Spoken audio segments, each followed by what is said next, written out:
বগুড়া ও RAB এক পোড়াবাড়ি এর যৌথ অভিযানে যৌতুকের দাবিতে নির্যাতন করে মৃত্যু ঘটানোর মামলার মৃত্যুদণ্ডপ্রাপ্ত পলাতক আসামি গ্রেপ্তার।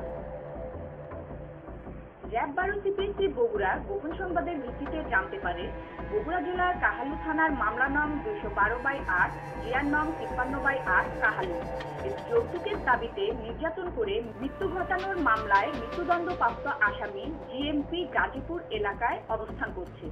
এই গোপন সংবাদের ভিত্তিতে 12 মে 2024 তারিখ রাত্রি আনুমানিক 11টা 5 ঘটিকায় র্যাব 12 সিপিএসি বগুড়া ও র্যাব 1 সিপিএসি পোড়াবাড়ি গাজীপুরের যৌথ অভিযানে উত্তর এলাকায় অভিযান পরিচালনা করে মৃত্যুদণ্ডপ্রাপ্ত পলাতক আসামি মোহাম্মদ আব্দুর রাজ্জাক বয়স 55, পিতা মোহাম্মদ আশরাফ আলী প্রাণ, গোয়ালপাড়া, থানা কাহালু, জেলা বগুড়াকে গ্রেপ্তার করা হয়।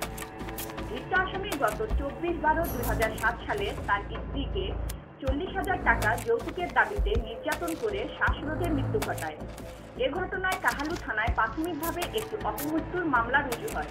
পরবর্তীতে ময়নাতদন্তের রিপোর্টের ভিত্তিতে ও ভিকটিমের ভাই মোহাম্মদ হাফিজুর রহমানের অভিযোগের প্রেক্ষিতে বিজ্ঞ আদালতের নির্দেশে কাহালু থানায় একটি হত্যা মামলা রুজু হয়, যার মামলা নং 15 তারিখ 29/3/2008, ধারা 2000 সালের নারী ও শিশু নির্যাতন দমন আইন সংশোধনী 3-এর 11 মামলাটি বিচার কার্য শেষে বিজ্ঞ আদালত 2021 সালের আগস্ট মাসে ধৃত আসামির মৃত্যুদণ্ড সাজার আদেশ প্রদান করে।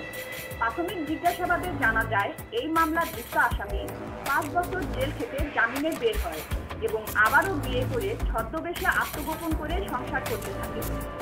গ্রেপ্তারকৃত আসামির বিরুদ্ধে আইনানুগ ব্যবস্থা গ্রহণের জন্য কাহালু থানা বগুড়ায় সোপর্দ করা হবে।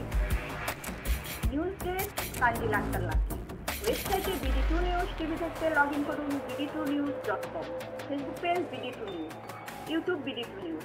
এতক্ষণ BD2 নিউজের সাথে থাকার জন্য আপনাদের সবাইকে ধন্যবাদ।